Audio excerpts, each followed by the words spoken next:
नमस्कार दोस्तों, मैं पुष्कर देसाई साहित्य मोड़ इस YouTube चैनल पर आपका स्वागत करता हूं। आज मैं आपके सामने शरद जोशी जी द्वारा लिखित रेल यात्रा ये कहानी प्रस्तुत कर रहा हूं। शरद जोशी हिंदी साहित्य के जाने माने व्यंग्य लेखक हैं। इनकी रचनाओं में समाज में पाई जाने वाली सभी विसंगतियों का चित्रण मिलता है।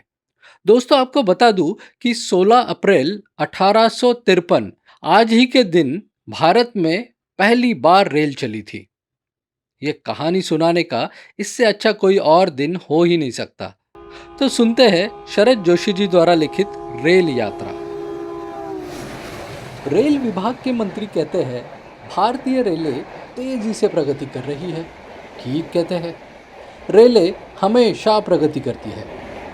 वे बम्बई से प्रगति करती हुई दिल्ली तक चली जाती है और वहां से प्रगति करती हुई बम्बई तक आ जाती है। हाँ, अब ये दूसरी बात है कि वो बीच में कहीं भी रुक जाती है और लेट पहुंचती है। पर अब देखिए ना, प्रगति की राह में रोड़े कहाँ नहीं आते। कांग्रेस के रास्ते में आते हैं, देश के रास्ते में आते हैं। ये तो बेचारी रेल है। आप रेल की प्रगति देखना चाहते हो तो किसी भी डिब्बे में घुस जाइए।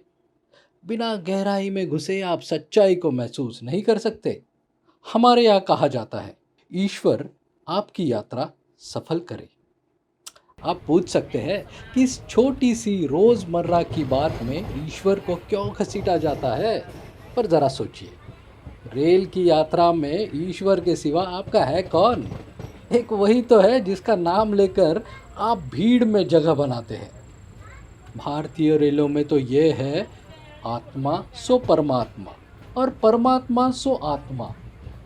अगर ईश्वर आपके साथ है, टिकट आपके हाथ है, पास में सामान कम और जेब में पैसा ज़्यादा है, तो आप मंजिल तक पहुंच जाएंगे, फिर चाहे बर्थ मिले या न मिले।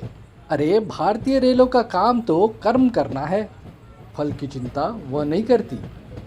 रेलों का काम एक जगह से दूसरी जगह जाना है। यात्री की जो भी दशा हो, जिंदा रहे या मुर्दा, भारतीय रेलों का काम उसे पहुंचा देना भर है। अरे, जिसे जाना है वो तो जाएगा, बर्थ पर लेट कर जाएगा, पैर पसार कर जाएगा। जिसमें मनोबल, आत्मबल, शारीरिक बल और दूसरे किस्म के बल है, उसे यात्रा करने से कोई नहीं रोक सकता। वे जो शराफत के और अनिर्णय के मारे होते हैं ना, वो क्यू में खड़े रहते हैं, वेटिंग लिस्ट में पड़े रहते हैं। ट्रेन स्टार्ट हो जाती है और वो सामान लिए दरवाजे के पास खड़े रहते हैं। भारतीय रेलें हमें जीवन जीना सिखाती है। जो चढ़ गया उसकी जगह, जो बैठ गया उसकी सीट, जो लेट गया उसकी बर्थ। अगर आप ये सब कर सकते हैं तो अपने राज्य के मुख्यमंत्री भी हो सकते हैं। भारतीय रेलें तो साफ कहती है, जिसमें दम उसके हम। आत्मबल चाहिए मित्रों। जब रेलें नहीं चल रही थी, यात्राएं कितनी कष्टप्रद थी। आज रेलें चल रही है, यात्राएं फिर भी कितनी कष्टप्रद है। ये कितनी खुशी की बात है कि प्रगति के कारण हमने अपना इतिहास नहीं छोड़ा। दुर्दशा तो तब भी थी, दुर्दशा आज भी है। ये रेलें, ये हवाई जहाज, ये सब विदेशी है। ये न हमारा चरित्र बदल सकती है और न भाग्य। भारतीय रेलों ने एक बात सिद्ध कर दी है कि बड़े आराम की मंजिलें छोटे आराम से तय होती है और बड़ी पीड़ा के सामने छोटी पीड़ा नगण्य है।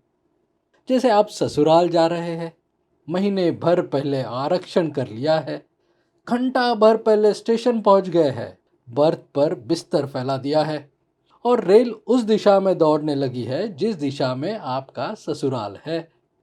ससुराल बड़ा आराम है, आरक्षण छोटा आराम है। बड़े आराम की मंजिल छोटे आराम से तय होती है। इसी तरह बड़ी पीड़ा के सामने छोटी पीड़ा नगण्य है। मानिए, एक कुंवारे लड़के को उसका दोस्त कहता है कि जिस लड़की से तुम्हारी शादी की बात चल रही है, वो होशंगाबाद में अपने मामा के घर आई है। देखना चाहो तो फौरन जाकर देखाओ। आरक्षण का समय नहीं है। कुंवारा लड़का न आव देखता है न ताव, रेल के डिब्बे में घुस जाता है। वही भीड़, धक्का मुक्का, थुक्का, फजीहत, गाली गलोच। मगर क्या करे, लड़की से शादी जो करनी है, जिंदगी भर के लिए मुसीबत जो उठानी है, बड़ी पीड़ा के सामने छोटी पीड़ा नगण्य है। भारतीय रेलें चिंतन के विकास में बड़ा योग देती है। प्राचीन मनुष्यों ने कहा है कि जीवन की अंतिम यात्रा में मनुष्य खाली हाथ रहता है। क्यों भैया, पृथ्वी से स्वर्ग तक या नर्क तक भी रेलें चलती है। जाने वालों की भीड़ बहुत ज्यादा है। भारतीय रेलें भी हमें यही सिखाती है।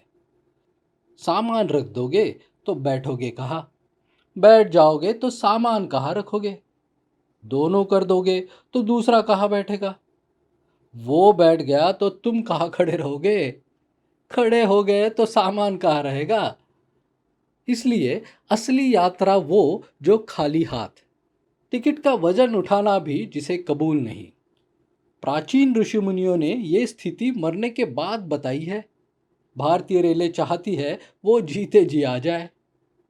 चरम स्थिति, परम हल्की अवस्था, खाली हाथ बिना बिस्तर, मिल जा बेटा अनंत में।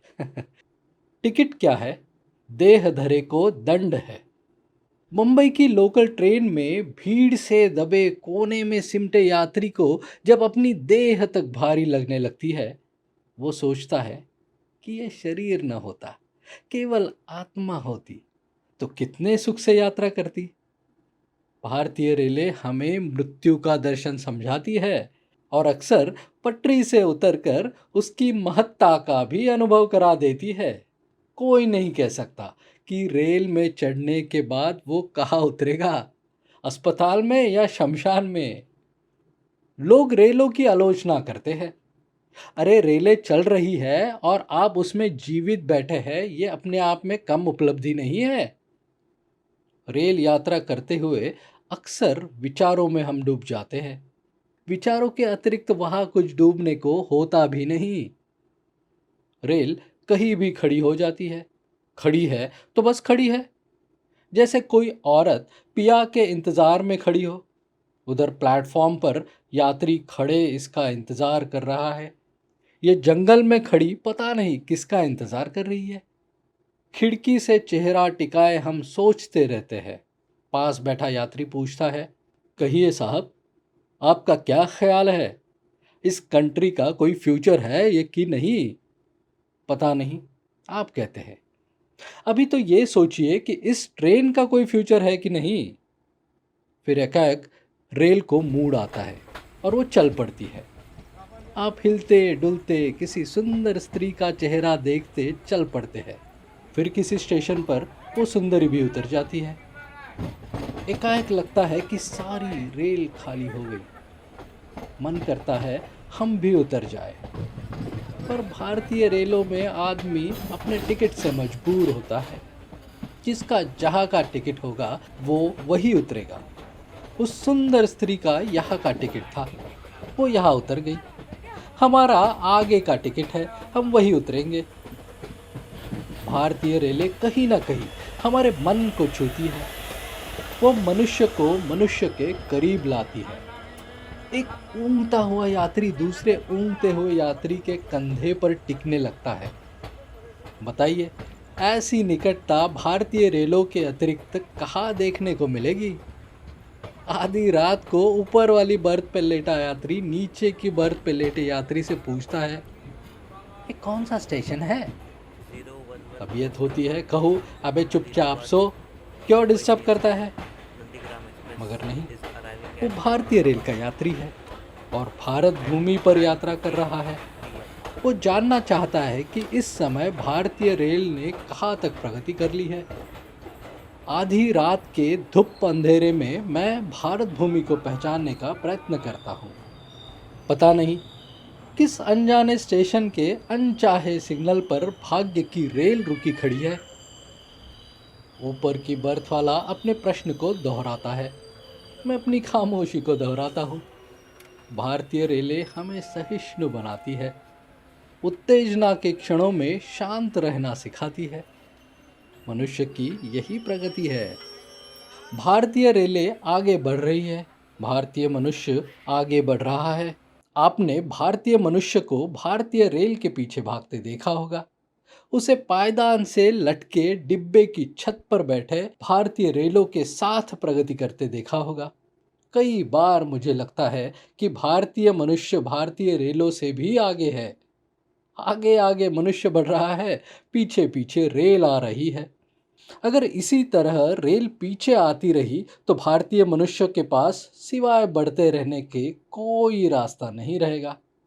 बढ़ते रहो, रेल में सफर करते रहो, दिन भर झगड़ते, रात भर जागते, बढ़ते रहो। रेल निषाद सर्वभूताना।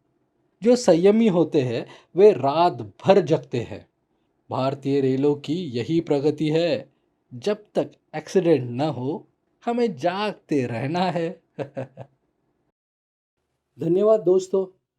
आपको ये यात्रा कैसी लगी हमें ज़रूर बताइएगा। अगर ऐसे ही आप और भी साहित्य पढ़ना चाहते हो तो हमारे साहित्य मोड इस YouTube चैनल पर ज़रा घूम के आइए और हमारे साहित्य मोड इस YouTube चैनल को लाइक, शेयर और सब्सक्राइब करना ना भूलें। धन्यवाद।